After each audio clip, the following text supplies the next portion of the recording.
Hello and welcome to the Build with Bear Workshop. My name is Pat Bear. I'm here to start working on a model kit. I'm also here to hang out with all of you, and I'm going to start things off by throwing the Bear Cave, the Lego, the site, the Tier 2 blue emote into chat. If you are currently a subscriber, you can reply with those emotes. If you are not yet a subscriber, you can say hi. You can use other people's emotes. If you feel like being a lurker, you can lurk. I just want to give you that option that if you want to, you can do that. Lashbrook is here. Hello, Lashbrook. Happy to have you. Sorry, I just have to take care of one thing real quick, and then we'll get deep into what's going on here today. What are we doing here today? Well, of course, we're starting off a new model kit. I just have to apply a Band-Aid, reapply this Band-Aid because it was falling off. So we'll get that back on. There we go. On the old knuckle. We'll get that going. That's fine. Everything's good. No problem at all. This cut just does not want to heal. You can't even see it in this sliding. It's fine. You'll see it in the other one. It doesn't want to heal. It's frustrating. Anyway, hey. Hi. Hello. I've got a model kit to build. And before that, a bit of a mea culpa. I'll mention this a couple times as we start to get people in here. It's BLOKEES. B-L-O-K-E-E-S, all capital letters. The company that makes this kit, the company that made, that we were working on, the Megatron, the company made this kit right here that worked on, that made the sound wave that we did here. It's BLOKEES. I've been saying BLOKEES because to me, the double E's does not mean block ease. It means blokees, like a bloke, without the C. They took the C away and added an E because they didn't want to be called blockies, which I get. But it's apparently block, B-L-O-K, and then E-E-S-E's, blockies. Blokees. Blockies makes more sense. Blokees seems more correct. That's where I'm going with. That's what I'm sticking with. But apparently, I've been saying it wrong. So I'm going to endeavor to say BLOKEES from now on. We are working on the BLOKEES Action Edition Megatron. We worked on the classic before. This is the, we'll go to the overhead camera here. This is the classic Soundwave, which is like their high grade. And so this is going to be the master grade equivalent of it. There's a lot of pieces here. There's a lot to build. Got a big booklet to go through. So we're going to get started with that. But yes, I wanted to at least start the stream by saying, hey, I've been saying the name of the company wrong. My bad. All right, so we're going to get H2 here. According to BLOKEES, you do not need to use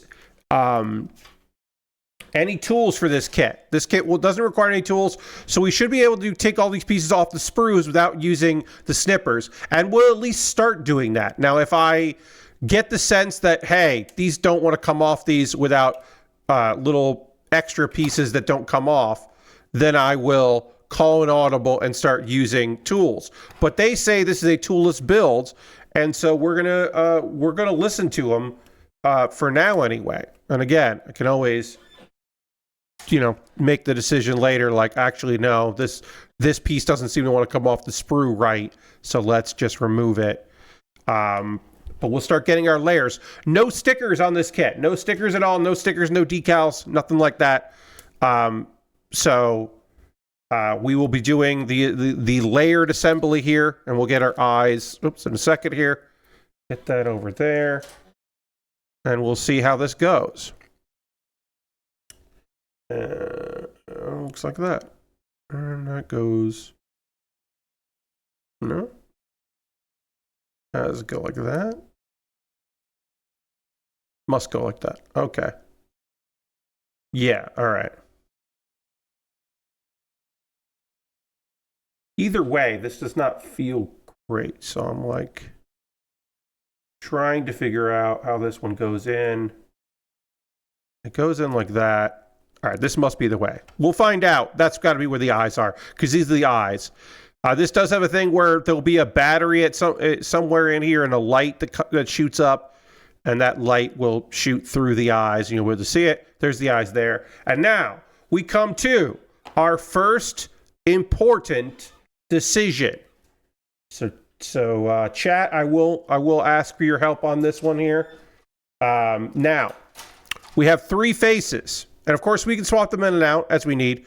We've got open mouth angry, open mouth happy, and closed mouth. We'll take a look at all 3 because we'll keep them aside. Now, right off the bat, hey, Lord Crashington, I'm thinking open mouth happy because evil like laugh mouth Megatron to me feels canonical. This kind of like scheming, really fucking chuffed with himself Megatron seems right. So I'm going to put that one on first. Now, I don't actually know how to get these all. These should come off pretty easily. But so we'll get this on here. Why is this not going on right?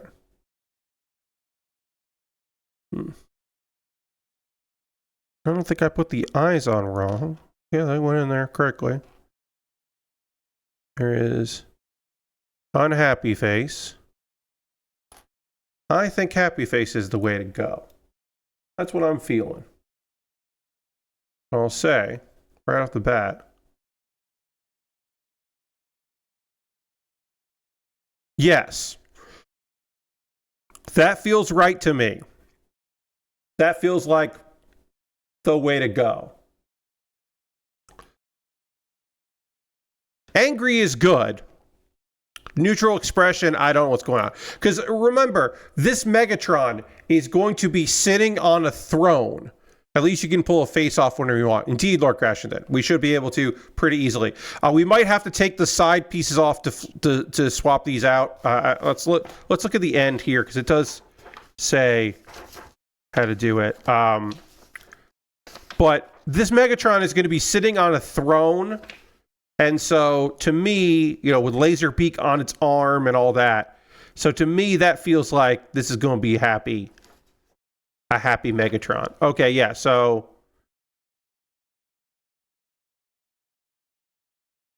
we will have to remove the side pieces to swap the Megatron face replacements, yeah.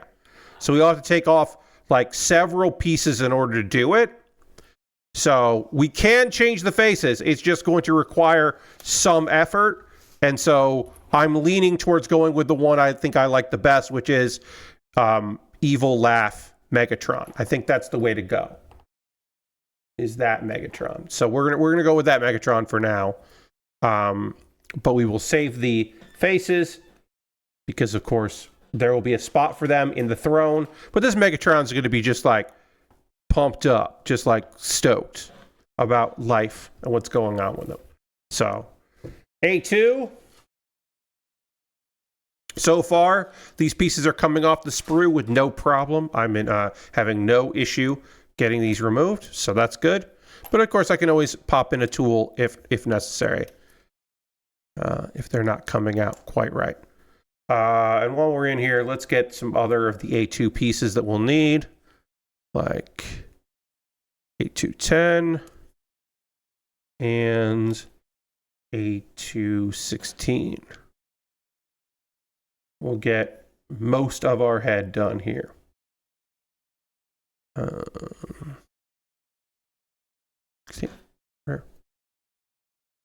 hope everybody's doing good out there on the old internet. It's look, when I talk about the weather, it could be worse. My weather right now could be far worse. Of course, right? If I was in New York, I would be in blizzard conditions. So, you know, everything has, it's, you know, like, I understand, like, to not just be like, oh, woe is me, boo hoo hoo. Like, I get it. Could be worse. Having said that, you got an inch or two of snow, says Lord Crashington. Nice, yeah. Yeah, I don't have snow. It's just fucking cold again. It was cold last night. It was cold today. It will be cold tomorrow. And it warmed up. It had warmed up last week.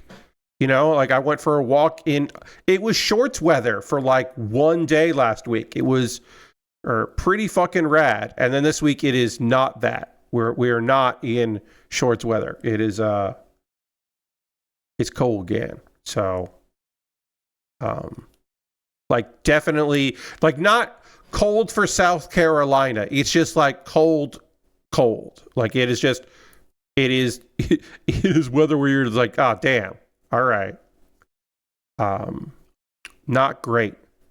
I had a little bit. I'm glad I did my yard work over the weekend. I'm glad I got that all done. I did have to go and put more bird seed in the bird feeder. And that did mean that I was like out there longer than I wanted to be today. But, you know, it is what it is. All right. Then we need A34, which is the end of A3 here. So we can put that aside. And we need G1. 1. Okay. Ooh, that's a tiny piece. All right. So we got to make sure that it clicks. That it says the word click. So we got to make sure we hear a click when, or at least I feel a click when it goes in. Otherwise the head might wobble. Nope, that didn't click. All right. So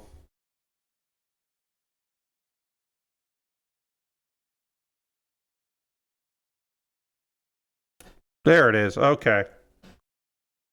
And then this goes in here. And again, this is clear with the red so that the light that'll shine through it will shine all the way through the eyes. Great. We got our neck done here. Head and neck finished. The first step of this kit is done. That was not too difficult by any stretch. Now we're going to do the chest and waist. They do tell you what runners you're going to need, which I appreciate. They'll be like, we'll need H3, H2, B1, A1, A2, H1, F1, G1. We'll finish off G1 with that. And then we will need the module components, which are not on sprues. They are in bags. I have 2 of these bags here with stuff. And I have another bag here with stuff. That I have not opened yet. I'm waiting until I need it. And then I have other bags, but these are bags that are used. I'm going to make sure I don't knock anything over. These are bags that are for the throne. So I know I won't need those for a while. So those are in the box. So I can deal with them later.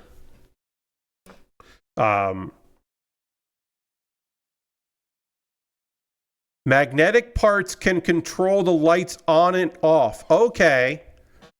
So apparently, I need if I want to turn the light, the light will just be on unless I use a magnet. But this piece is a magnet. What? What are they saying? Magnetic parts can control the lights on and off.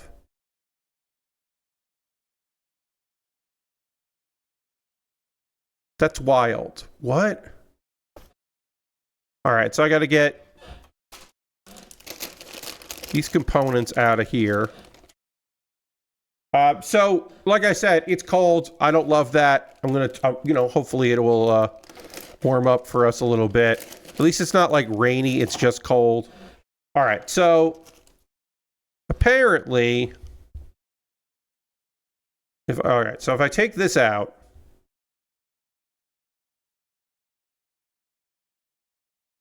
okay, yeah, so that turned it on, and that turns it off. I want to say I've seen that in third-party LED kits for Gundams. Nice, last work, yeah. So, on and off.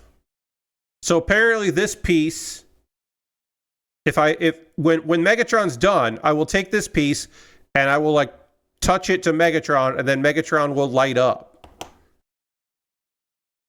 I'm just going to show brief here. This is not accurate to how the build. So I'm just going to do this just for, so yeah. So it's going to kind of look like that. And then this is a weird way to do it. But sure. we'll keep it off for now, but we'll light it up later. That is an interesting way to do this. So I'll just put this aside for now, and we'll come back to it later. That's wild. Okay, sure. You know what? Yes, sure. Magnets. How do they work? All right, I need H3. A lot of H3 here. Okay. H3 going. This is ABS plastic. I have not done anything with panel lining I didn't do any panel lining on Soundwave. When we're done here, we'll look at Megatron.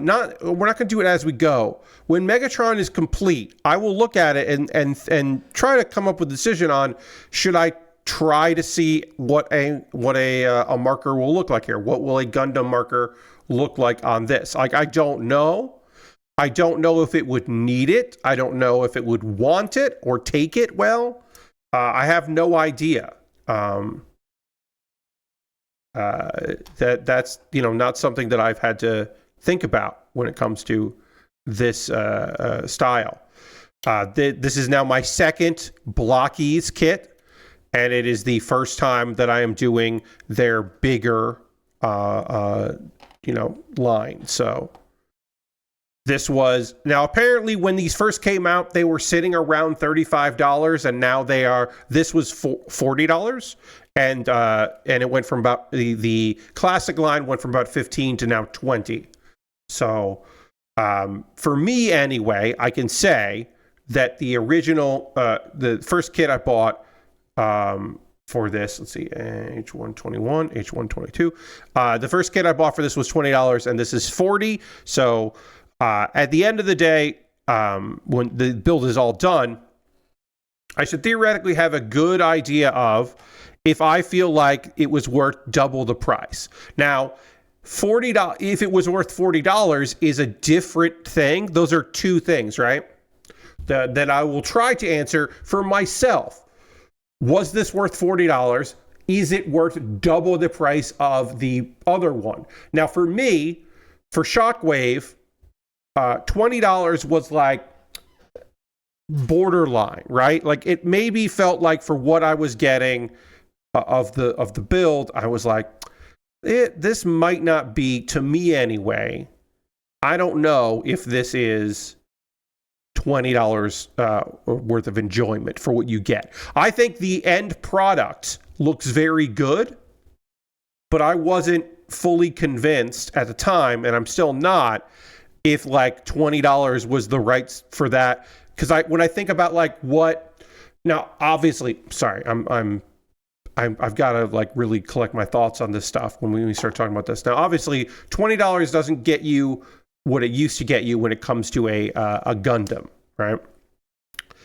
It just doesn't. It just does not hit as it like it used to because of a variety of reasons. Wait, this is the right piece? Yes, okay. For a variety of reasons, it just doesn't hit like it used to hit. Because tariffs and just in general prices of stuff. I would say that the 2020s high grade designs are far superior to what we had 10 years ago, 15 years ago. They are better kits.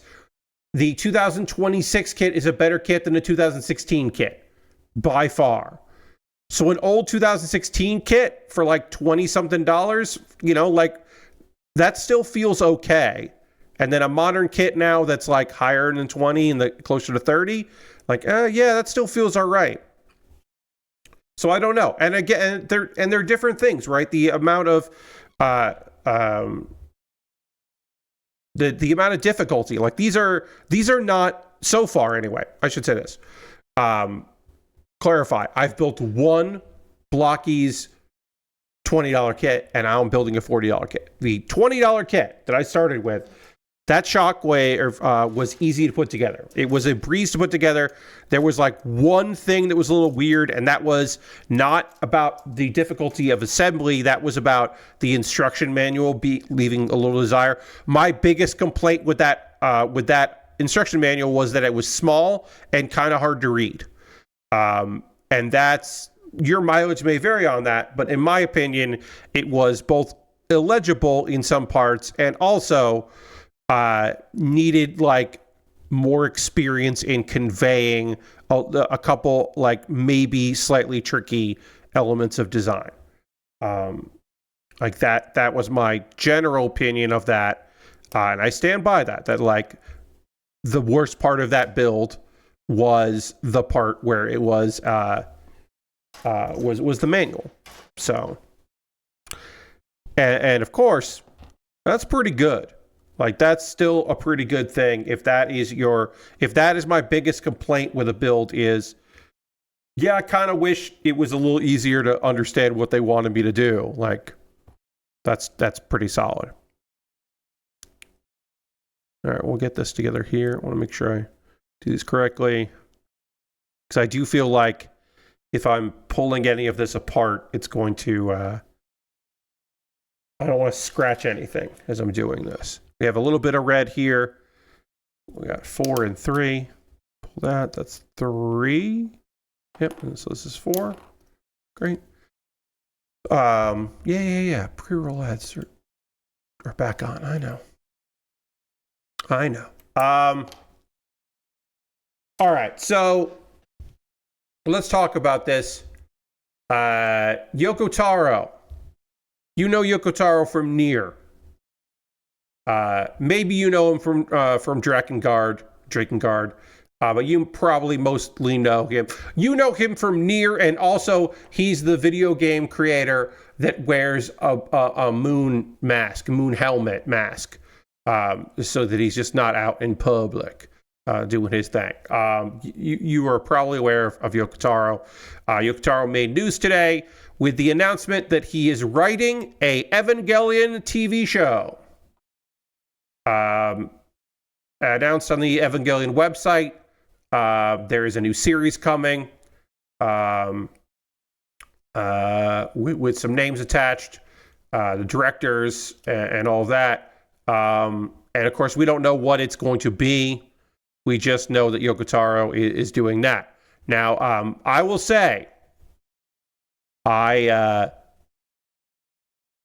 was and continue to be a little bummed by that announcement. Does this prevent Yoko Taro from working on video games? Probably not. It'll be a focus. There might be a downtime where Yoko Taro isn't working on anything because of inspiration. Yoko Taro has said that there is some amount, especially in Nier, where Automata, where there is inspiration from Evangelion. So there is an inspiration there. So it is kind of a neat moment for Yoko Taro to have this opportunity. So I would never begrudge Yoko Taro for following passions, because Yoko Taro is fucking weird and makes weird things. So that's cool. Perhaps I'm a little burned by Evangelion being the cultural touchstone that it is for so many people. As a hater is too strong a word. I am not a hater for Evangelion. There are things that I'm a hater about. Evangelion's not one of those things. But when I say I'm more of a Dual guy than I am a Evangelion guy, that is a little trolly. That's a little trollish to say, like, oh, actually, no, I'm more interested in, I've always been more involved in when the Tenchi Muyo guy made his version of Evangelion, because I think it's more interesting. I'm factually correct in that being my opinion. I am true to myself when I say that. I do think that I like what was done in Dual Parallel Trouble more than Evangelion as a whole. But having said all that, the real thing is, I'd rather Yoko Taro work on something else. We don't need more Evangelion. From friends of mine who are more into Evangelion than I am, like, this last series of movies was a definitive end. It was Shinji had his ending. He like finished his shit. He's done. I don't know if there needs to be more Evangelion or new Evangelion or different Evangelion. I was partially, also I should say, also somewhat trollish when I say we had Evangelion last year and it wasn't that good. That's also me being more of a hater on G-Quux than I am being a hater on Evangelion. But like,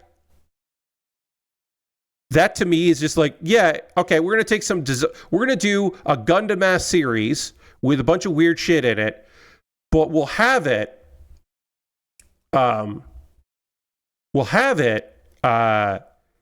with a lot of the style trappings of Evangelion. I think that's like the best case scenario.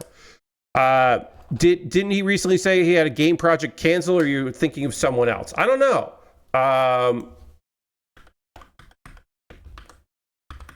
Game canceled. Let's see if anything pops up. A couple of months ago, he said that he was still working on games. They just keep getting canceled, which is what happens to game developers, right? Like, that is not. It is weird that someone that has had successful games, that a game is successful enough they made an anime about it, can't seem to get a deal done and in place. Like, that's frustrating. Weird was the wrong word for it. Frustrating is the right word for it. But yeah, man, I just don't need more Evangelion. Like, let it. They've already done too much Evangelion. That's my opinion. They keep doing new, like, changing around Evangelion and like, oh, we're going to add a new character. We're going to do it this way. We're going to do it this. These movies are going to be the canonical movies, or this stuff isn't canon, but it's the new canon. And it's just like, you don't have to. You don't have to keep doing it. You could stop doing it. And now you're going to do a new thing with Yoko Taro. And it's like, okay, I guess. I don't know. To me, I'm much more interested in this anime that didn't have a satisfactory conclusion is going to have a continuation of it. Like Bleach is going to finish. The anime Bleach is going to finish and in many cases already rework some of the manga low points. To me, that's exciting. That's interesting. That is taking an element of what has been done before and doing something with it. That's more interesting to me than a reimagining or a reboot. Like, you know my feelings on current Trigun. You know my feelings on that. Like, I fall for nostalgia. Please do not get it twisted on this. Nostalgia works on me. But I've always leaned, and I continue to lean on, like, I'm more interested in, oh, they made a continuation of Panty and Stocking. Like, if new Panty and Stocking with Garter Belt had been a reboot of Panty and Stocking, it would have been less fun for me. But instead, it was a continuation, a show that had a cliffhanger ending that they retconned, but still, they retconned a bit and kind of explained away. But it still had a very long time in people's minds of like, what the fuck were they doing with that? Where were they going to go with that? We'll never know. We do know. We got another season, and it was really good. I am much more interested in that, and I will continue to be until things change with me, I guess. But right now, I can tell you, I'm much more interested in that. Like, there are shows that I would just like, yeah, just pick up where you left off. I think that would be cool. Like, that would be neat. Now, I will say, sometimes that doesn't work out, right? I was not personally thrilled with the continuation of, oh God, what is it's the Demon Lord part-time manager. That one, the continuation of that didn't really work for me. Wasn't too thrilled with it, but was more interested in that. The Devil is a part-time worker. That is what it is. Devil is a part-time worker is the anime that I was thinking of. But Devil is a part-time worker, like, I'm glad they didn't just do a reboot of it. I don't know. There are instances where a reboot is something that I'm happy with. The Ranma 1/2 reboot, I think, has been phenomenal. It is both more focused on the original content and less about what it's not a reboot of, we're going to just do the anime again with better animation or more fluid animation or newer animation, whatever you want to say, which is good. It is like attempting to be closer to the manga, a more modern interpretation in many instances. The fan service is far less. Like, Shampoo is a much stronger character and less fucking racist. Less of a caricature. I think that is a fun thing, but I don't know. I don't know if there needs to be other stories in at Evangelion. Like, I don't know if that needs to be the case. I continue to be like, I guess I'd be way more into Yoko Taro is writing an original anime. Like, that to me, I'd be like, oh, fuck, cool. That sounds rad. But other than that, this, I'm like, I don't need more Eva. I don't need more Evangelion. Just doesn't feel great to me anyway. As you can tell by me not being excited about it, kind of feeling whatever. H213. We're going to talk about some manga in the second hour. It is the return of Manga Monday. We'll get into it. We'll get some manga chat going. I got 2 manga to talk about. One of which is completed. It was a short manga series. They thought it might get extended, but it's just like the first arc, and then it kind of ended, which is okay. It happens, but it means I can talk about the whole thing because it all came out in English, an official release, and it's available if it's something you want to get. And then another manga, I should say, that is ongoing, but we'll talk about that in the second hour. How do you work? Oh, you go like that. Okay. I appreciate all the layers here. Again, these are not stickers. And the light will, I guess the light will shine through it, but I forgot I can just test it. Wait.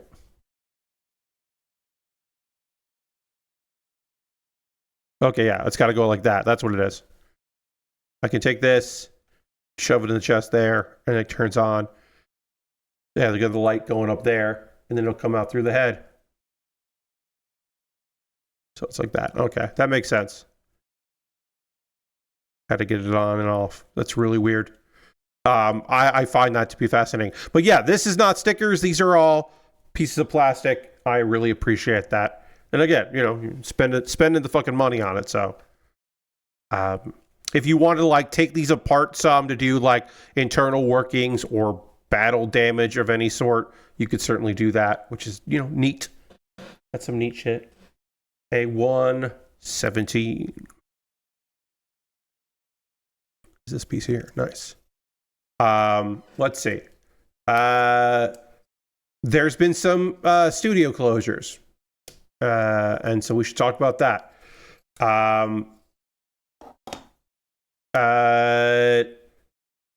Midsummer Studios announced, I believe, on Friday that they were shutting down. This was Jake Solomon, who was a veteran of Firaxis, was working with the studio, or found a studio.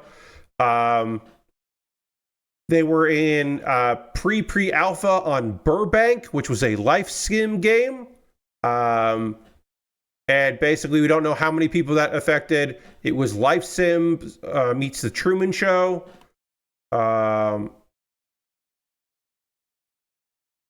And then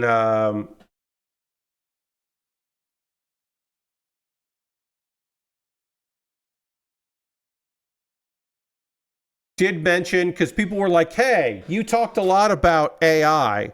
Apparently that studio is using AI for writing and voicing characters.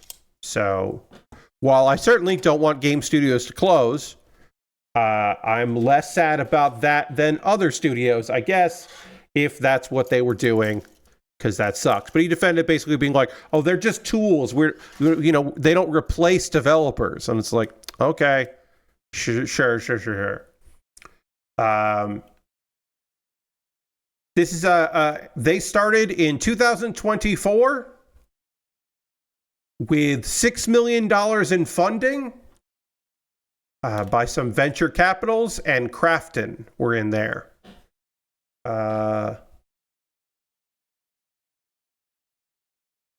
2 years ago, Solomon told Game Informer at the time that Midsummer was able to secure funding because of his desire to compete with EA's The Sims.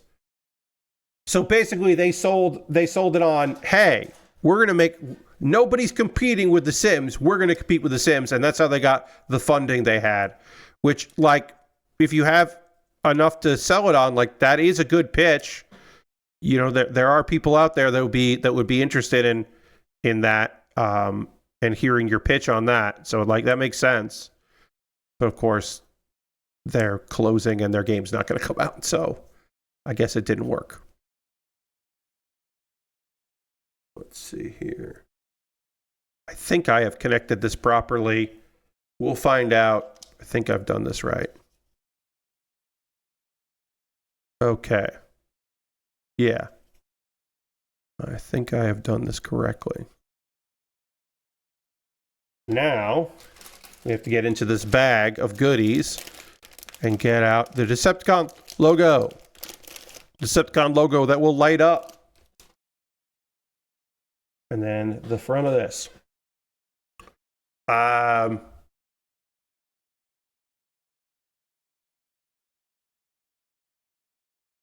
yeah, we'll say.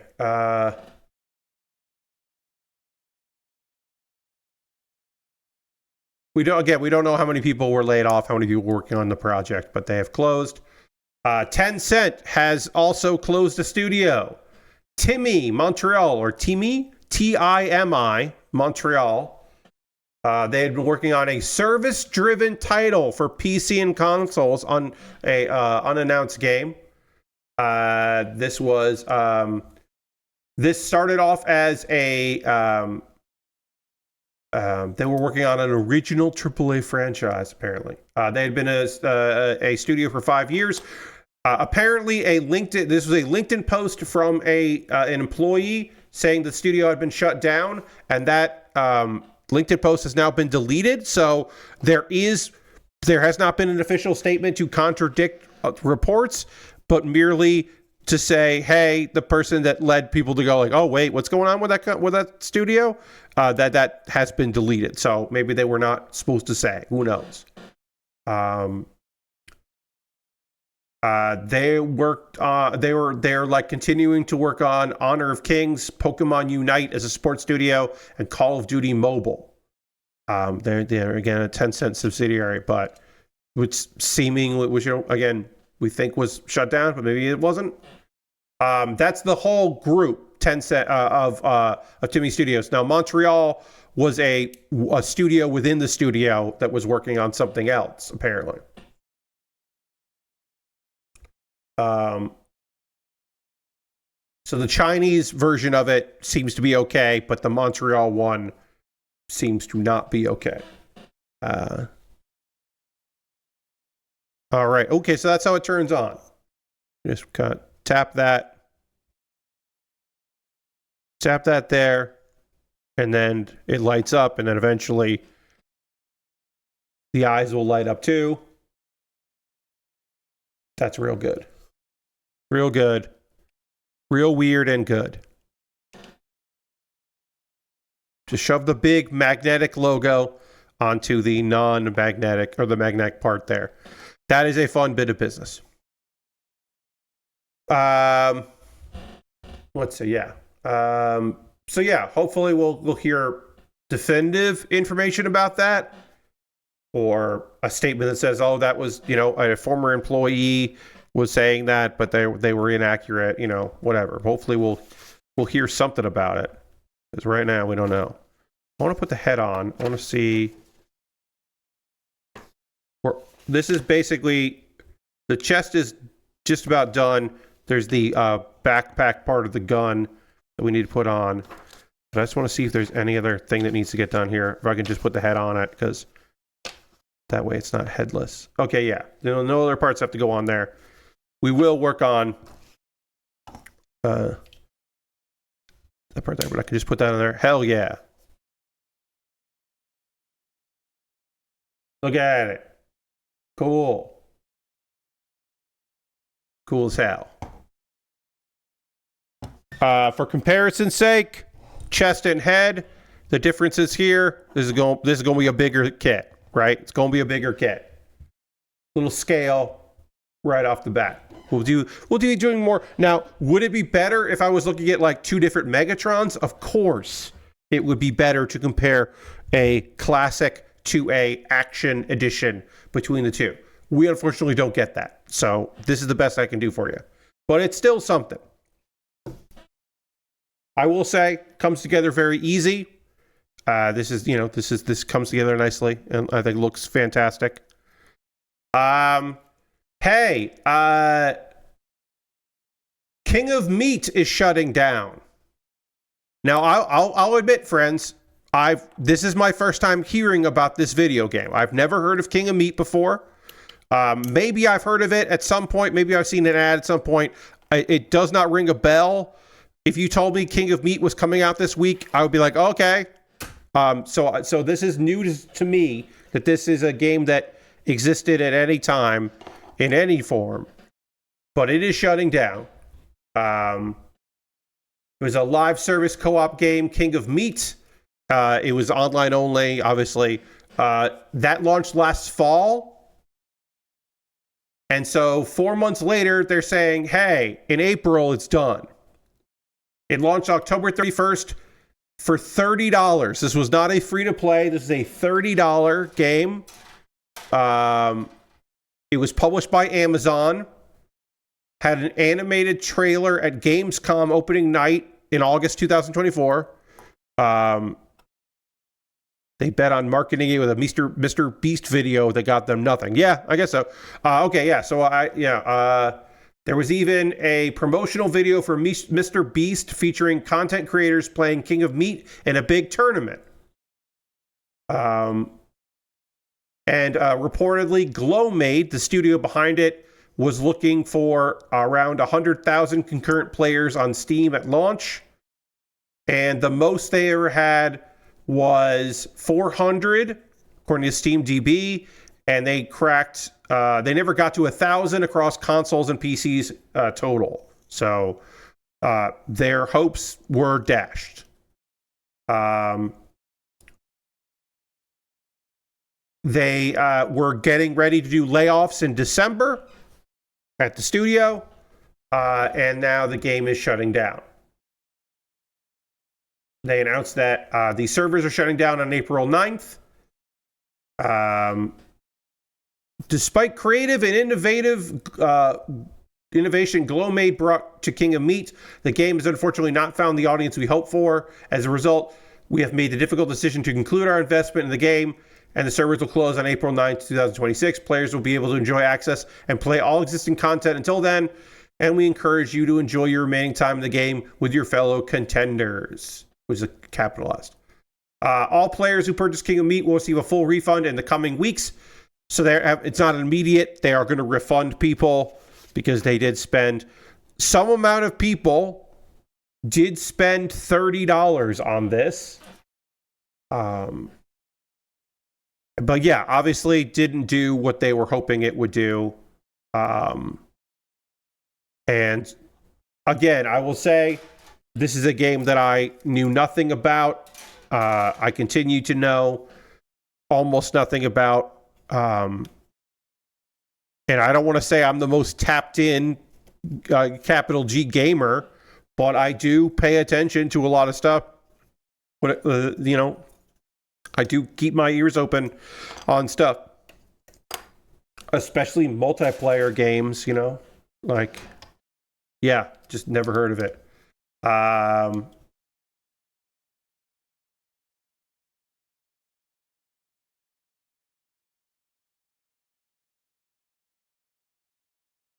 But the fact that it's only been a couple of months and they're pulling the plug, I think is going to be par for the course. I would say if you were looking for games like this, you know, to play with friends or just to see what's up, don't pre-order any of them. Wait for them to launch, see if there's an audience, if it took off, and you might say to yourself, well, Pat, if people aren't buying it, how's it going to take off? And it's like, well, it doesn't have to be you. You can let other people figure that shit out. You don't have to do that work. You can wait and see if it takes off. And if it takes off, then maybe you want to get in on it. But maybe don't get in on it just to find out. $30 is not $0, right? $30 is still amount of money. In my mind, $30 is still $30. So, all right, the chest is done and the head is done. This looks fucking rad. This looks cool as hell. I'm excited about this and what we get for this so far. This is looking good. He's happy too. Megatron is fucking stoked about this. Light up his eyes and his chest piece there. Yeah, Megatron's fucking stoked as hell. Look how happy he is. Fucking stoked. Yeah, so we don't know. Obviously, they said that they're gonna we do know that they've been laying off people, and they laid off people at this company already. We don't know what the future of that is going to be. But man, it feels like it feels bad, right? Like all of this feels bad, but especially like the part where more and more companies they still have live service games in development that are going to like I don't know how many live service games are scheduled to come out this year. That might be an interesting thing to try to track. But I'll skeet that out tomorrow. Free idea for a games journalist. Write an article about how many live service games are expected to come out this year.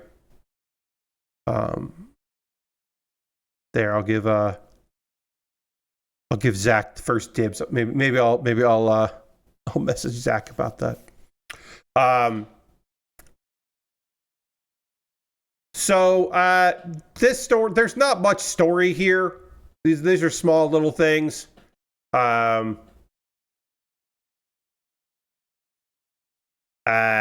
one point, apparently, Embracer reached out to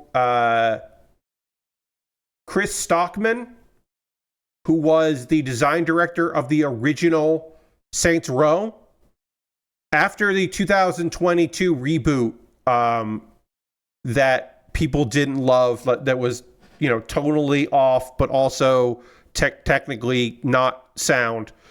People were certainly disappointed with that.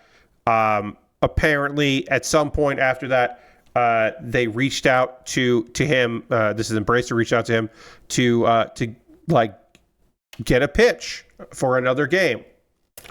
And of course, he hasn't been with Volition in a very long time. But yeah. And so he pitched something which apparently they've ghosted him, so now he's just talking about what he pitched them. He pitched them a Saints Row prequel set in the 70s.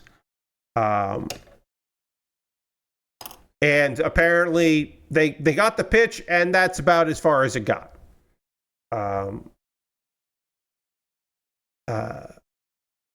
this is him talking on Discord, so who knows?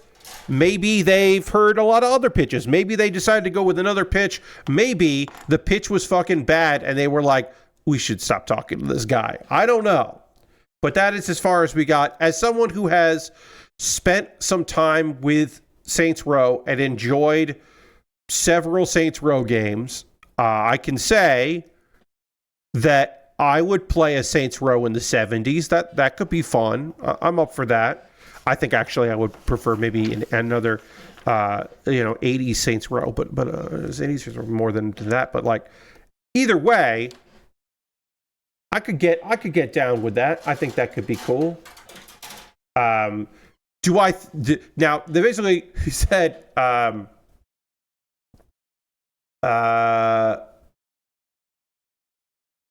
he basically thinks, I think it's kind of dead. Now Volition, of course, doesn't exist anymore.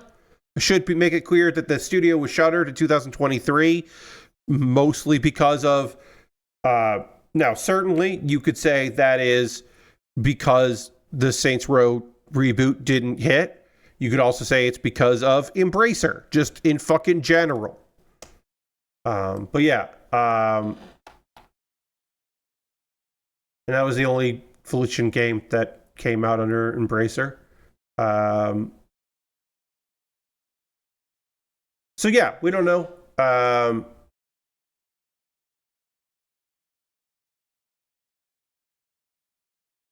No idea if they're ever going to do another Saints Row game.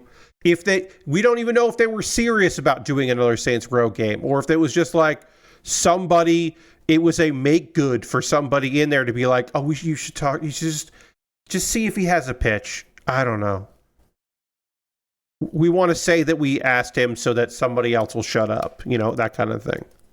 We don't know, but a bit of a slow news day as people are still just dealing with really what it is there's not much news because everybody was still freaking out about Xbox. Like that is still the big story, the Friday drop of that news. There was a piece that was basically like, don't blame the woman coming in, blame the man going out is basically the idea. And I was like, is this is a hit piece. Okay. All right. Yeah. Yeah. Basically, there is a prevailing theory that, don't frame it as Microsoft is going to kill Xbox by putting in a fucking idiot, a AI-loving moron in the role. Don't think about it like that. Think about like all the damage that was done to Xbox and how this is just like the continuing thing. It's just like, which is like, hey, Phil Spencer, part of the worst, the clearly the worst era of Microsoft. Like, there's no question, right? Like, I'm not trying to argue that, but I am saying like, no, they hired someone to kill it. They hired somebody who says the dumbest shit possible to run.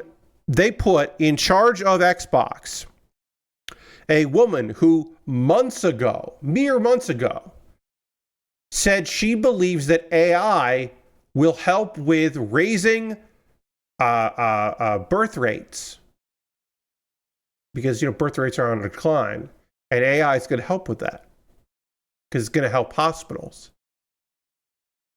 Like, that's something she said. So she's going to keep saying dumb shit and probably make very dumb decisions. But that's also what they want. Clearly. It's clearly what they want.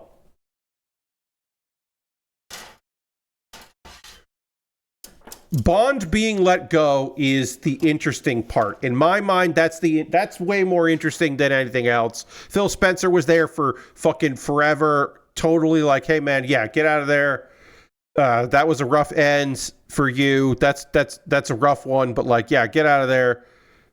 Enjoy your retirement, or enjoy your many years of being a board member on various boards. Or if you want to be CEO of a smaller thing, go do that. Whatever you're going to do, my guy. Like, sure.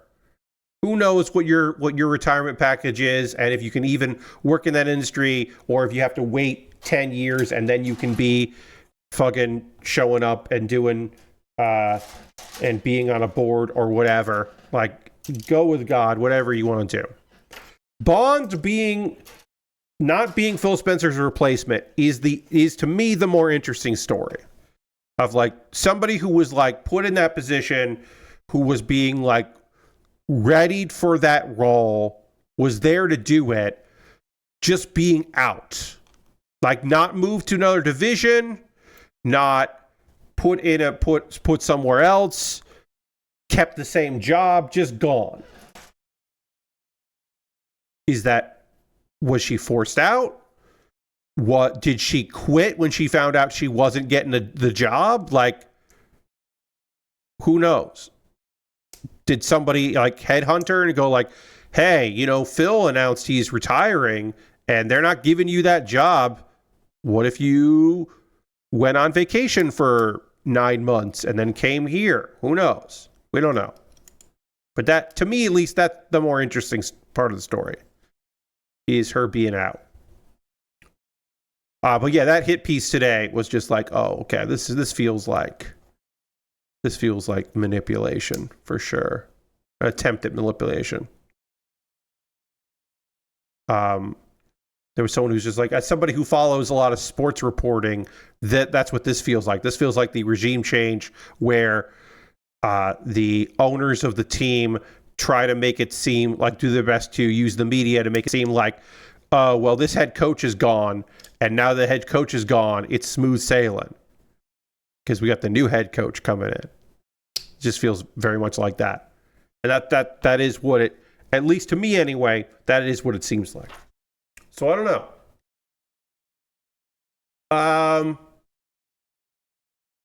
And then Evo.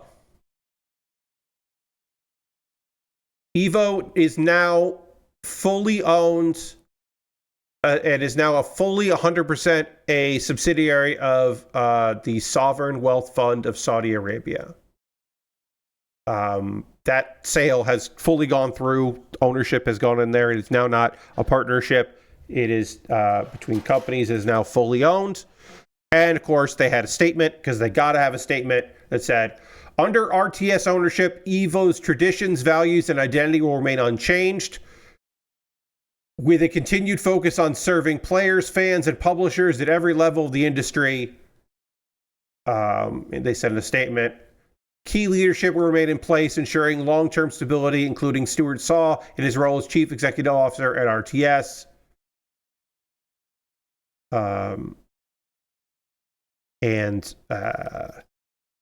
It would not be a stretch to say that people are skeptical of that. I think that is a fair statement to say that people are skeptical about what this actually means and what this could be. Which I will say, yeah, man, yeah. There was a quote. The statement had a lot of traction on Reddit, and in a fighting game Reddit, there was a quote from someone that was included in this Kotaku write-up that just said, "Return to grassroots, embrace combo breaker." But yeah, at this point, Evo is still the big thing.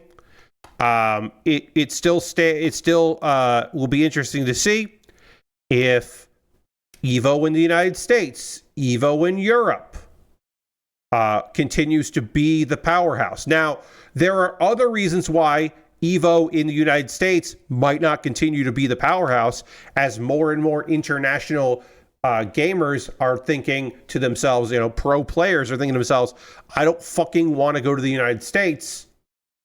I don't want to come here. It's more likely that Evo in Europe might be more of a thing. As Joe says, I think most people I know personally are just saying they're done with Evo. Yeah. I think that until they start doing a lot, Evo as a whitewashing for we are owned by the Sovereign Wealth Fund of Saudi Arabia will not move the needle for a lot of people. It will move it for some people. When they try to transition it, which they will, into, well, we're doing more and more Evo in Saudi Arabia, and we're paying for all these people to come over because we want to make it more of that level of whitewashing, then you will have people done. I think there will be some people who will be wait and see that because they like it, right? Because they like it. They like it, so they're going to try to keep enjoying it. That is a human nature to say, like, well, I like it, so I want to give it a fair shake, is what they will say. And I don't want to say, like, and they're wrong. Like, I don't agree with them, but yeah, I do hope that more and more people are like, actually, fuck this, because that would be nice if more and more people said, I don't want anything to do with this now. We're done. Let's see here. We're doing one whole arm and then one whole arm. Okay, we're doing one whole arm, one whole arm. We'll get to the arms here. We're flying through this. I will say this part. This is a gorgeous looking piece. The fact that I am already done with the head, chest, waist, and back of this in an hour does make me go like, oh boy, I don't know. I'm like, if it's 2 streams, it's 2 streams. But if it's like a stream and a half, like, I don't think I'm going to be done with this. I actually don't think I'll be done with this like during, like, by the end of Thursday's stream. I don't know. Maybe I will. But I will say, it's building fast enough that I'm like, oh, this was so much money. It's so much money. If this was like a stream and a half for $40, that doesn't feel good to me. You know, like that does. Does it feel as solid as it looks? So, Lord Crashington, it certainly doesn't feel heavy as is right now. I will say, like, the shockwave feels dense. This does feel light because, you know, you still have to move it around. So it does feel lighter. I think when the legs are in, when the arms are in, it won't feel like incredibly light. Like this kid has a thud. This doesn't have a thud. It does have a little bit of a thud, but it doesn't have like a thud. So it definitely is lighter than it looks. It looks dense as hell. I will say, it fucking looks like it's made of metal. Maybe that doesn't read to you. This gunmetal looks fucking good in person. Like, it doesn't look like plastic. It looks like metal, or plasticized metal at least. And that's nice. The black, I think, looks really nice. The gunmetal, I think, looks fantastic. And then also, it's got a gimmick that I think is really good. This gimmick is stupid in a way that I really like. I really like this gimmick. I think that's very silly.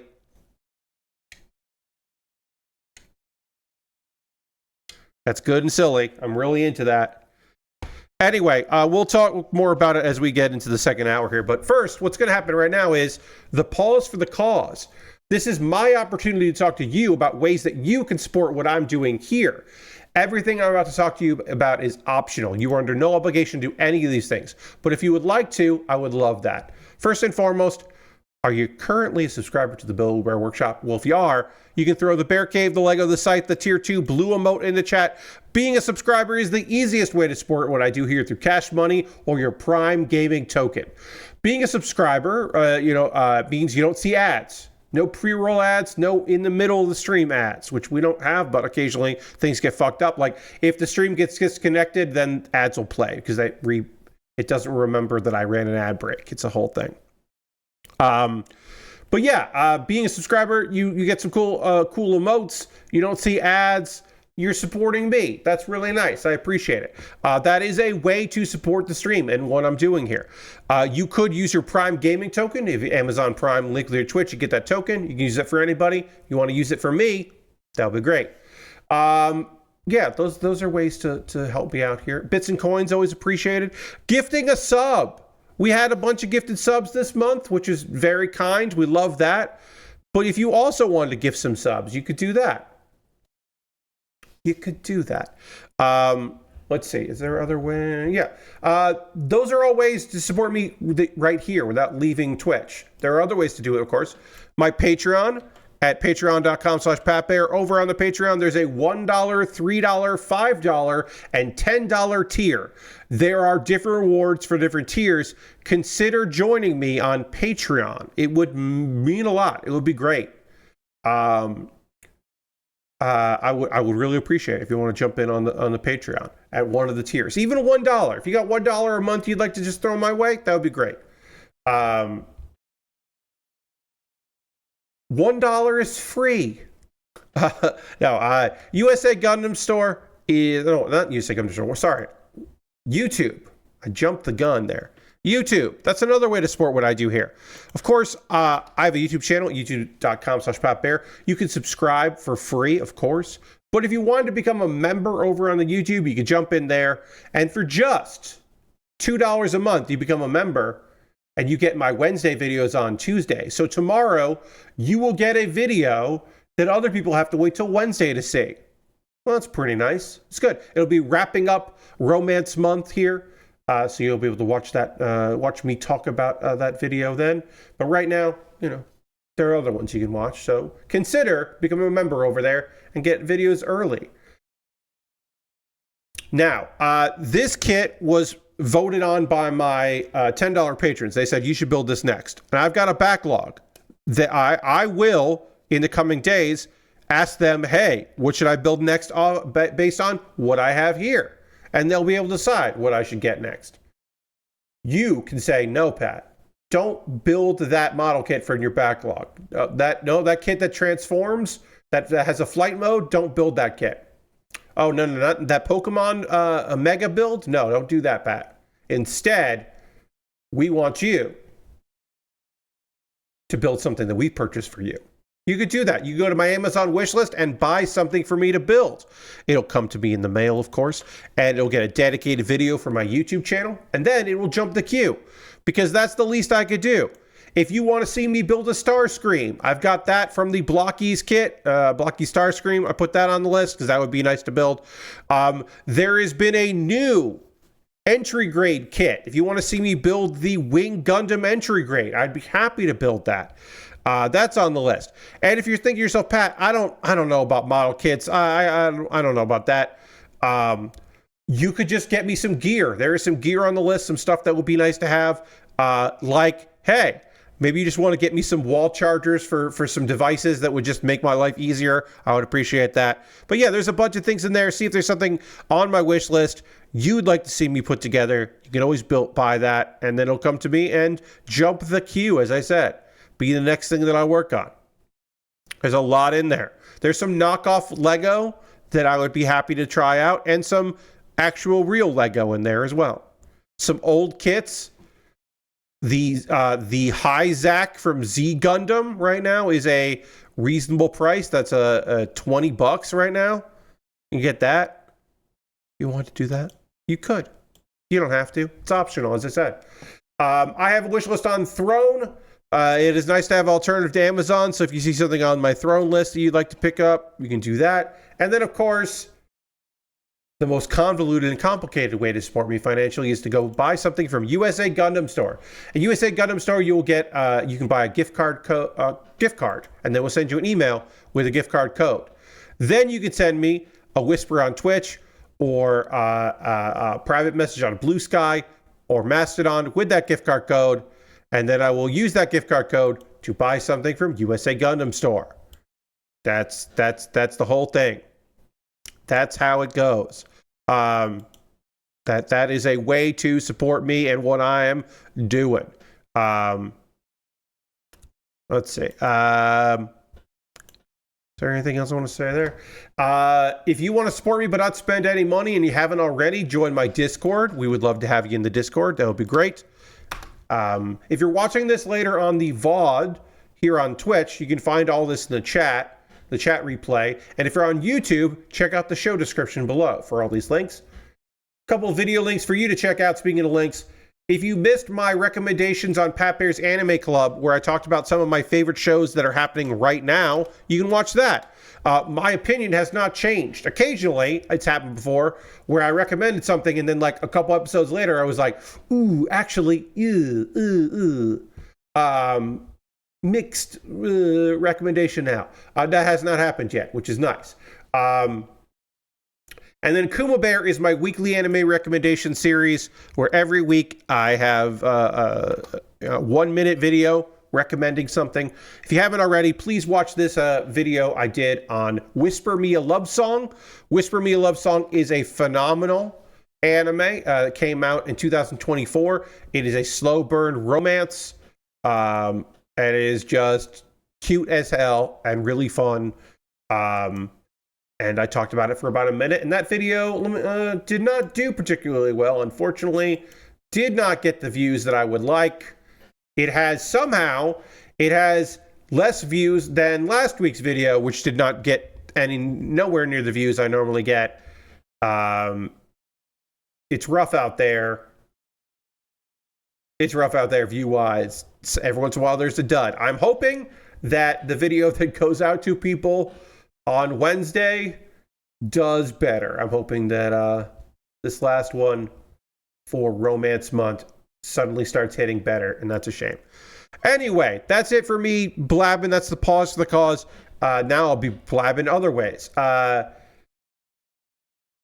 It is Manga Monday, so I'll be recommending 2 manga, and then we will get into the 1 anime that I watch on Mondays. So we'll be able to do that. But first, we do need to talk about some manga. But even before that, before I get into that, I need to drink water. I'm in need of it. Ooh, I can feel that I am parched. So I will get some water in me, and then we will get back to the overhead camera and get to work here, and we'll do all of that in dramatic fashion.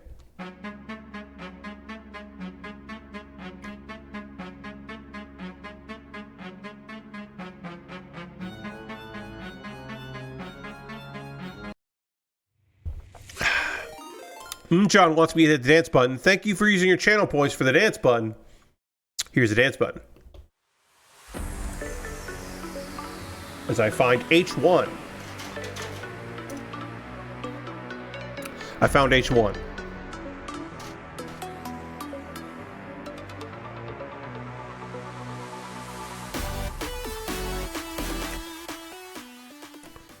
That's right. As we are in the last week of February. That's right. I know February is a short month, but it still feels like it flew by.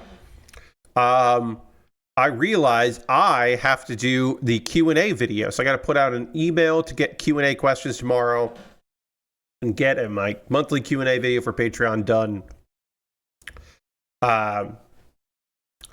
This week's schedule, obviously streaming tonight right now, building. Tomorrow I am checking out the video game My Voice Zoo. It is a game where you're populating a zoo area with animals, but you have to do all the voices for the animals, and it uses your microphone. It seems like a fun little game. It costs a couple dollars, and it'll probably be a one-off stream, but it seems very cute, and I was like, I want to check this out. I want to see what's up with this. So I got that. We're going to try that out tomorrow. See how that goes. I watched some play of that on some streams, and it seemed fun.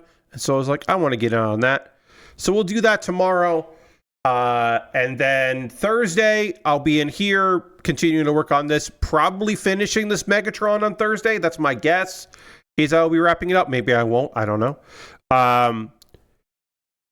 So that'll be on, let's see, I gotta find the numbers here. Sorry, some of these numbers are a little hard to read. 34 is there. Wait, is that 34? Yeah, okay. Yes, that's how it looks. Okay. And then 25. Also, Thursday will be my last day, or my last stream in this room.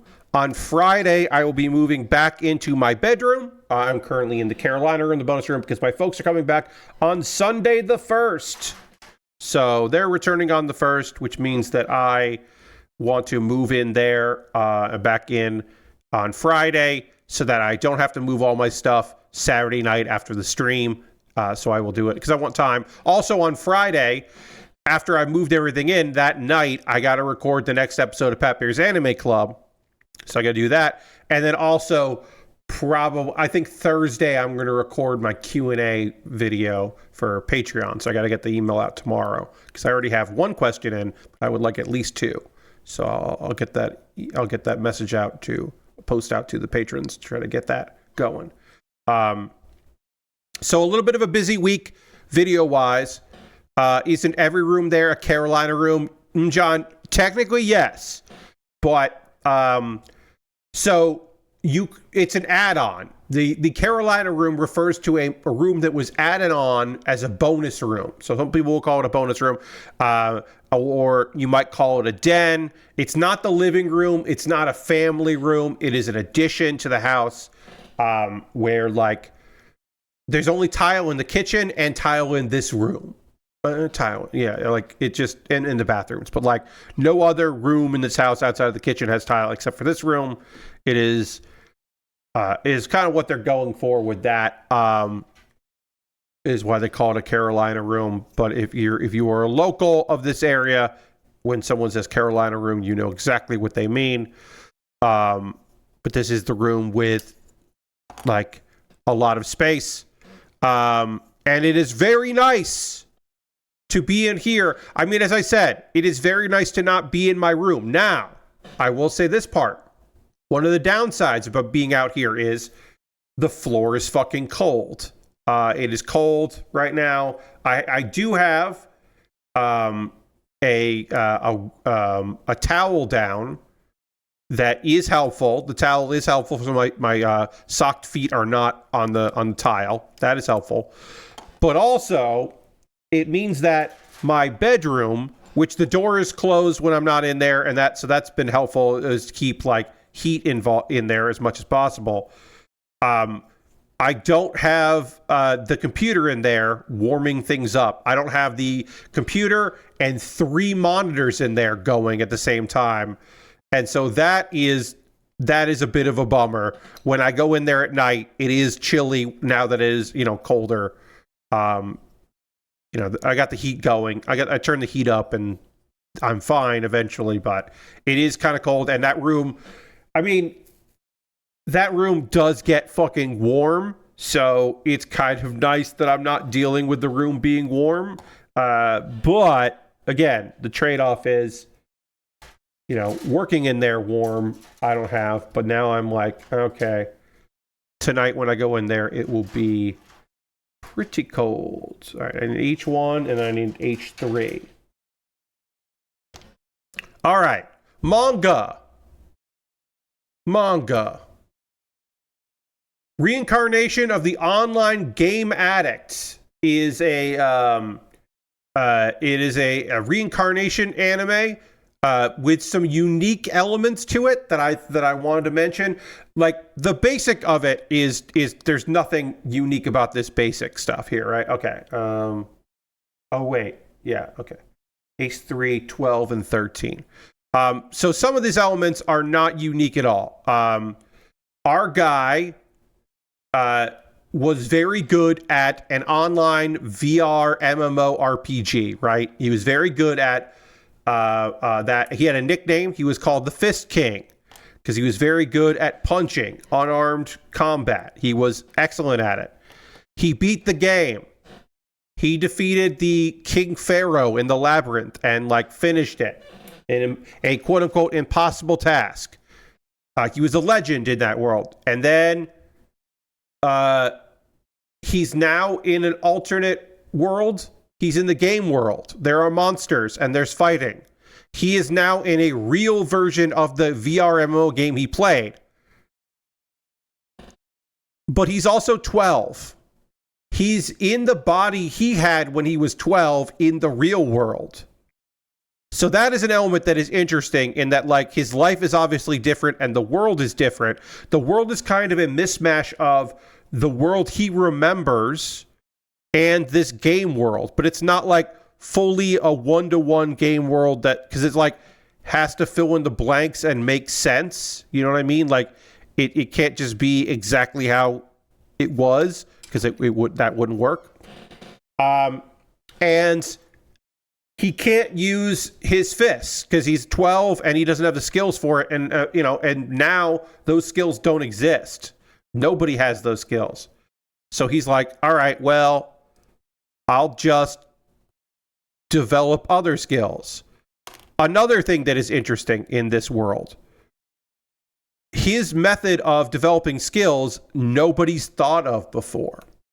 This has come up in a few of these anime that or manga, I should say, that I do find interesting. It's happened before where there isn't a lot of trial and error because the error will kill you. It's the real world. It's the real world to them.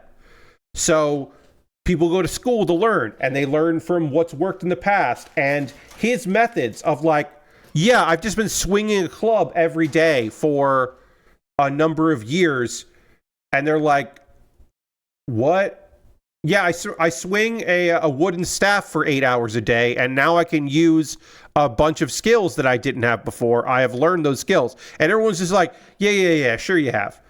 And it's true. He has learned them. And it like causes a lot of like people kind of freak out about it because they're like, what do you fucking mean? And that's interesting. Also, his parents don't love this. They don't love that he's like risking his life going to dungeons at such a young age, that he's doing any of this. They are very similar to the parents he had in his previous life. Like, they're basically the same people, only in a different world. And so, like, it isn't that detachment where you're like, yeah, but I'm like, whatever, I had a whole family. That's not you. To him, they are his parents. And so he is dealing with disappointing them, like, worrying them, feeling like maybe he's second guessing himself, but his drive to be the best he can be as soon as possible in this world is keeping him going. And there are people who support him. They are in there. Where I left off in this manga, he's been skipping school because he doesn't have to go there really. And that has been pissing off people who are very much invested in the status quo. And so he gets like kind of cornered by a bunch of people in an all-out assault in like a tournament format to like put him in his place. But it just ends up with everyone being freaked the fuck out because hey, guess what? They did not put him in his place. He showed them all the fuck up. He's a goddamn monster. And and maybe his methods are right, but like maybe the way he's going about it is wrong. So it was interesting. It's interesting. It's not like incredible. I'm not trying to paint this as being like a phenomenal series that you need to go track down and everybody's got to read Reincarnation of an Online Game Addict. But I do think that there is something pretty unique and pretty interesting going on, and I'm intrigued. I'm going to keep reading it. The part where there are just people like jealousy in these kinds of things, like the person who ego gets hit and they're like, oh, well, I'll show him. Like, yeah, that's there, but also they're not wrong. It's not like, oh, you don't understand what I'm going through. They're just like, yeah, we can't fucking figure you out, guy. Like, what's your fucking deal? Like, what's happening here? I find that to be very interesting. Like, they're constantly just like wondering what this guy is up to and what this guy's fucking deal is. And I find that intriguing. And that like, they're just people who are just like, it's not that they don't acknowledge him. They're just like pissed off. I like that. So that is Reincarnation of the Online Game Addict, which I thought is pretty good so far, as I said. Pretty good. Gotta get a red piece here, which is 9.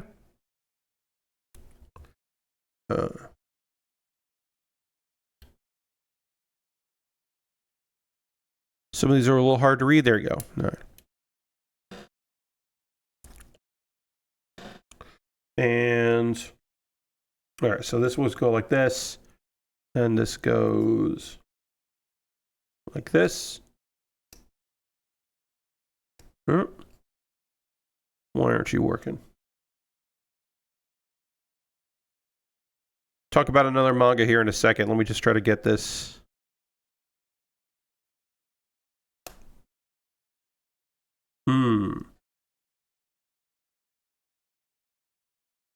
There it is. That was a little tough. I bet this will not come off easy, which is good, but that was a little hard to get in. Maybe I would, next time I would do that. Oh, this does slide a little bit, which is good. Maybe next time I would do that before I put these pieces on. Maybe. I don't know. Let's talk about the true value of the Throwaway Bride. This manga is over. It is done. If you want to read all of it, you can. I believe that they are available through Bookwalker and Amazon. I read it through Bookwalker. There are volumes, or you can get individual chapters. But this is a done manga. It seems to be one that got canceled after the first big arc. It does leave room for more of the story, but I could just talk about it as a whole. It's a fun one. This is a banished story. This is a story of a girl who is she has been like, she is the runt of the family. She did not get born with any noticeable abilities or powers. Elena, she is from a family that has been known for generations as being strong. Okay, so I put this piece on. Now, this piece apparently can pop off, and I can put on a different piece that holds this there. And I don't know why I would do that yet, so I'm not going to do that. But this piece does come off, and there is another part that slips on there that allows this hole to be there for, I assume, laser beak, maybe? I don't know. But I won't put that on there yet. We'll do that later. We'll just do that one for now. Oh, we got to build the hand here. We can at least assemble this here before we get into the hand, which will be big, there. And there. Okay. So yeah, so she is, people are, like, consistently, she's looked down upon. Her mother passes away, and then that just allows her father to be cruel to her because she is, by his feeling, worthless and not, like, because she does not bring anything to the table. The prince, the second prince of the kingdom, is he's been cursed his whole life. So it's been decided that originally his younger sister, or her younger sister, was going to go and be betrothed, but they were like, that's not going to work because she has fire magic. So instead, Elena gets sent to go marry Yuri, the second prince. So they sent her out there. So she goes to another kingdom, and she's resigned to it. This is a girl that, like, has been kind of browbeaten and treated poorly. It's a bit of a Cinderella story for her. So she's not like, she's resigned to whatever fate she has, but maybe holds some amount of hope that this could be something. That there could be something here that would be good. This might work out for me. She comes to find out, hey, you're not going to be able to meet the prince until the full moon. He's busy. He doesn't want to see you, but he'll see you on the full moon. So she's like, okay. But the people around there seem nice, and it seems like a relaxed place. And she's like, okay. She's at the garden a lot. And in the garden, she runs into a wolf, this, like, black wolf that she calls a doggy. It's clearly a wolf, but she refers to him as doggy. And the dog seems very intelligent, like, knows what's going on. And she's just like, I made a friend. I'm fucking pretty stoked about that. we'll see how this goes, but like at least there's something for me. So she visits with the dog quite a bit, and she's like waiting to finally meet this prince. And here's the thing. Her life is better now.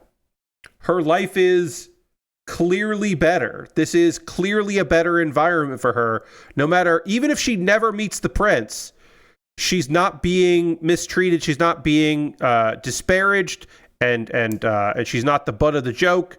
She's not being put down to make other people feel better. This shit is good. This is a good situation for her. And then she says goodnight to the dog, the wolf, in her bedroom. And she leans in, and he leans in, and his nose touches her mouth, which is a kiss. And booyah, that's the prince. The prince has been this wolf the whole time. The prince who is cursed, that we all knew was cursed. That's what the curse is. Most of the time, he's a fucking wolf. We come to find out that that's her magic. She's had magic this whole fucking time. She has the magic to negate curses and other magics. She will grow to be a powerful witch with a strong ability. A kiss from her turns the prince back into a human for 24 hours as she's growing in her powers. And it's cute and lovely. It is a fun little thing. And this is where the story kind of like goes for a while. This is a while of the story is just the misadventures of this incredibly socially awkward young lady who has never had people really care about her in her life other than her mother who passed away. She has good memories of that. And her interacting with this prince who certainly has appreciation for her for being hardworking and also for at least even temporarily breaking the curse. And they're engaged, so someday her power will be good enough that it'll break the curse forever, but he's going to be able to reintroduce himself. There's a whole lovely thing later in it where, so he's been in this kind of like on the outskirts. His parents, who are obviously royalty, they're so fucking stoked. It is lovely how happy they are that he is okay. Like they're just like, it's so nice to speak with you and not have you be a wolf. But they're just like, this is so great. We could just see you whenever. Oh, you should stay longer. They're just like so fucking stoked for it. It's very cute how cute they are about their son. Look, there's drama too. I won't get too into the weeds here on it, but there is some drama in this story. So there is more to it. It's not just a light romance. There is her family still is around and causing big problems. We meet the person that cursed him, that cursed Yuri. And we find out why that happened. Some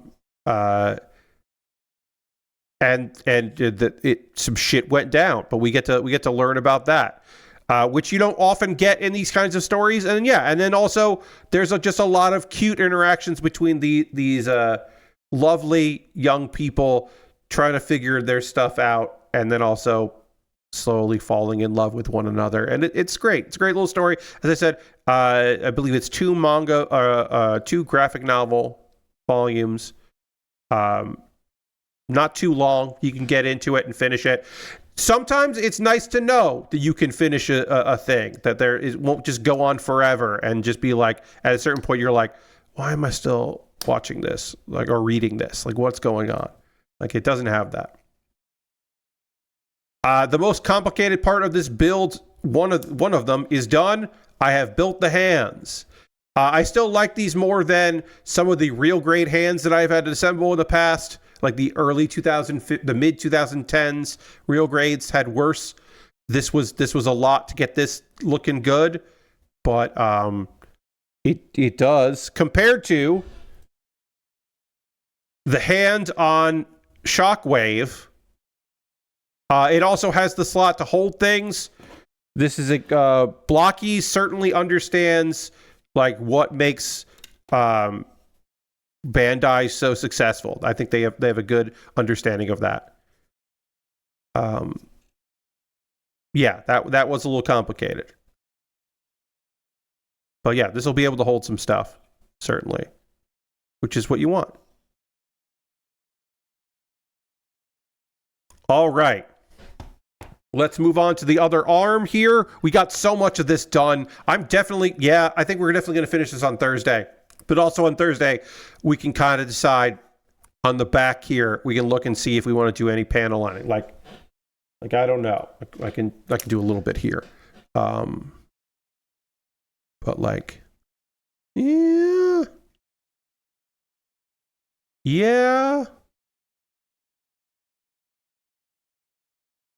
Then kind of clean it off a little bit here. I don't know if it needs it, but it doesn't look worse with it there. Yeah, you know what? Overhead in real life, for my eyes, it doesn't do much, but on camera, that does pop a little bit more. All right, yeah. I'm going to wait till I finish building the whole thing, but I think I will do some panel lining of this eventually. But yeah, let's get the other arm started at least. And I can tell you about an anime that I've been watching here. We'll get into the next episode of Noble Reincarnation. So at the end of the last episode, Noah was given the opportunity to pick a bunch of rewards. And he picked a small box. He sensed the box was important. And that box, as he picked it up, engulfed him in flames. And that was the end of that episode. That was the cliffhanger was, oh no, our little man has been engulfed in flames. He's fine. Because that is a fire elemental named Luthier. And Luthier gets tamed and becomes another ring for him to wear. So now he has 2 mystical rings that do cool shit, which is real good.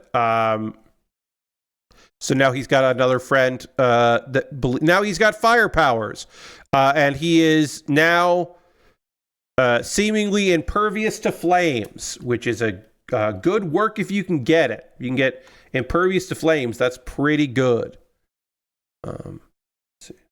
26 and 33. 33 is this one. 26 is that one. Okay. So that's good for him. Because partially it was because Leviathan, his cursed sword, is stronger than Luther is. We are introduced to the younger brother of the Emperor, who says, hey, my son committed a murder, I'll pay a fine. That is probably going to become I can tell you, that is something that we will learn more of. That will have some repercussions in the future. Right now, nothing major. And Noah's like, don't accept the fine. That doesn't make any sense. That's going to set a precedent that if you do a crime, you can just pay it off. And there are plenty of wealthy people in the nation, and that just becomes lawless. So that's not going to work. So Noah gets made an advisor to the Emperor. He's already got a bunch of jobs. Now he's also an advisor. And he's just like, here's one thing you could do with wealthy people to kind of keep them in line is offer them titles that you and I know are meaningless, but it would be cool. And they could do it in exchange for donations. But they get like knight, like you could have some honorary knighthoods, but it's you and I know that shit is meaningless, but that way we get they're spending some of their money via donations and perhaps helping people here and there. So incentivizing donations, which the Emperor enjoys. Noah gets a gift from the 16th prince. He's the 13th prince. The 16th prince sends him a gift. He's 3 years old. What does a 3-year-old think that his cool older brother, because he's heard, like, he's 3, he's hearing about this 12-year-old who's awesome. So he sends him rhinoceros beetles because that's what a 3-year-old prince thinks is awesome, and I get it. And so the beetles kind of fight each other for dominance or whatever. And Noah's watching that, and he's just like, oh, you know what would be kind of cool? I could make mini versions of my the things that I have captured, my Leviathan and Luthier. I could have them fight. And so he makes little miniatures of them to fight each other, and it looks a lot like Rock'em Sock'em Robots, and it's a good bit of business. So he has them fight, and his level goes up. He gets stronger because they fought. And so he's like, oh, that's interesting. They're going to make me stronger. They get stronger. It's entertaining and interesting to watch. But if I get more magic items and have them fight, I'll also get stronger. So he's learning. He's adapting. He's thriving. It's coming. He's supposed to be going on his first campaign, his first challenge, which happens to people, like his age, so that he can start getting some like merits. Which, like, is all fine and good, except that he's so fucking strong that the tests that they were thinking of giving him, he would just ace, and he would be able to go alone. He wouldn't need an army. So the Emperor's just like, nah, I'm going to wait on this. Also, I want to figure out a way to do this in a way that, like, is a spectacle, because that's going to be really entertaining. So, like, we're going to postpone that. So our guy is too strong for normal tests, which, like, yeah, sounds about right. All right, so I need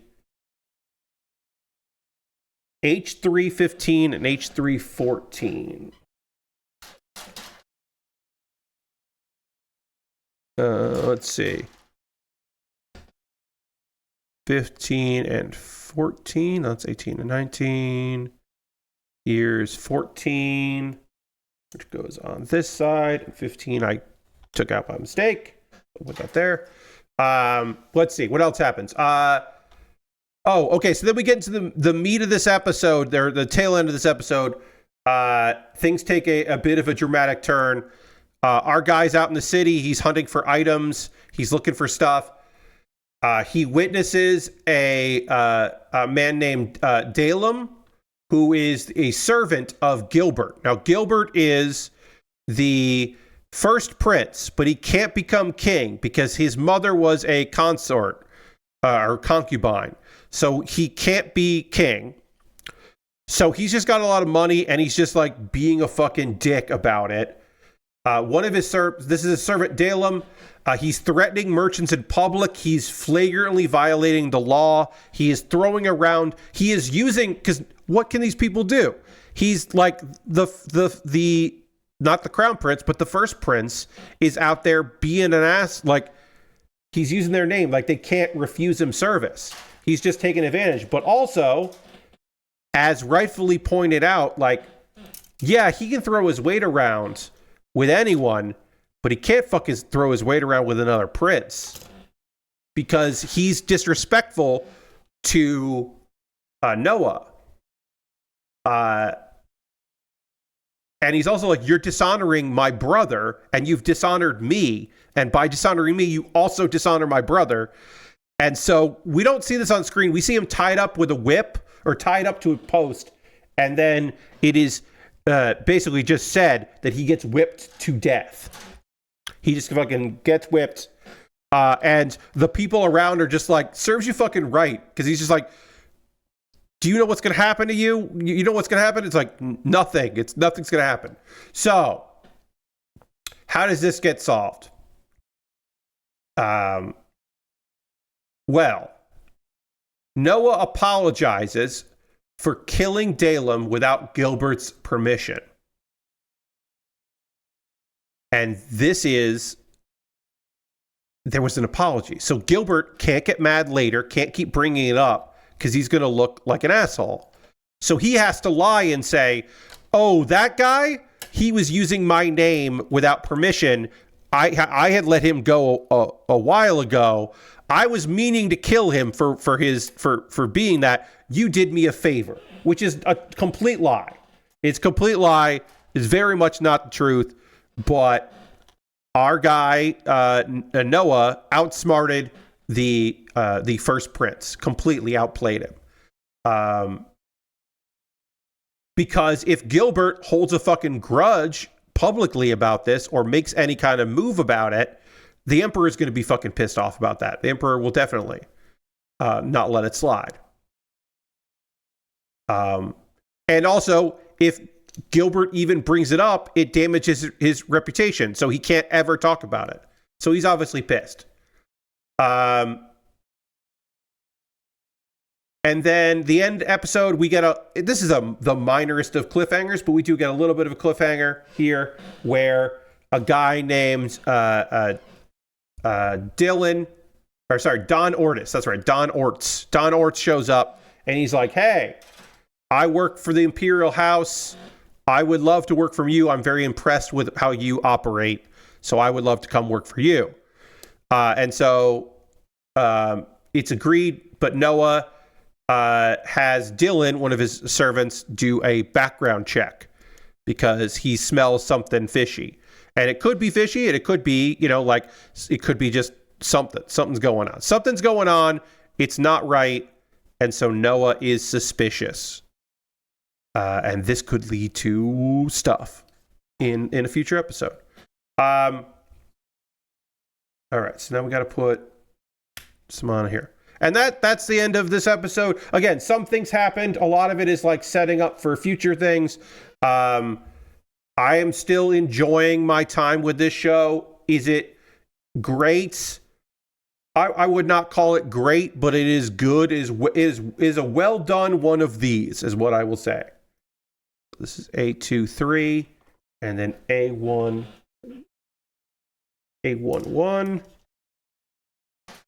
And then A18. Again, we can put on a panel that has we can put on one of these panels. We'll do that probably later. But right now we'll go with the pure version of this. We don't have time to talk about what y'all been up to. Save it. I want to hear from you on Thursday about what you're all up to and into.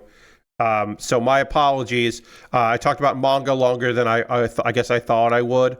But I had things to say about it, so I'm happy I talked about it. So let's try to get this. So yeah, we gotta do. Wait. Okay, yeah, it's like that. Like that. So this goes like this. I'm going to try to get these on, and then we'll do the other hand here. Personally, I didn't have much update anyway. Well, thank you, Lashbrook. But we will check in, of course, on Thursday. But that is not the next stream. That is just the next build stream. So we'll chat then. But we will do the hands. We will do the legs. We will build the throne, the accessories, laser beak. I gotta get our beak going. We gotta get our beak wet. Apparently, I did one of these backwards. So I do have to fix that. As you might be able to see, I did one of these backwards. So I'll fix that off stream, but we're going to cheat it by going like this so it doesn't look like that in the photo. But I did do this. I did do one of the arms wrong. I will figure out which one is the one that's wrong. I think it's the second one. I think I just yes, it's the second one. Okay, it's the second one. I did the second one wrong. But I'll fix that before Thursday. That's just the way Cybertron made him. Indeed. No, it is wrong. So I have to fix that. So yeah, we'll finish this up on Thursday. But as we get ready to go and raid, because we end every stream with a raid, we're going to go find someone doing cool stuff. I will remind you, my apologies here. I will remind you that my next stream is tomorrow night. My Voice Zoo is a game that seems just very cute and fun. And we're going to play that. You're going to hear me do a lot of voices. for a bunch of animals. At some point, I might ask you to help me out and suggest either a voice idea, because there are going to be a lot of them, right? It should be pretty chill and fun. I hope you'll join me for that. As John says, we always end with a raid, and we're raiding Mary Kish. It's Mary Monday, so of course we're going to go hang out with Mary. We love Mary, so we're going to go hang out with her. I hope you all have a great rest of your night. I hope you come along on this raid because it'll be nice. Thank you all so much for being here. I hope you have a great rest of your night. Come back tomorrow, 9 p.m. for My Voice Zoo. It should be fun. I'll talk to you all soon. Goodbye, everybody. Goodbye, goodbye, goodbye, goodbye, goodbye.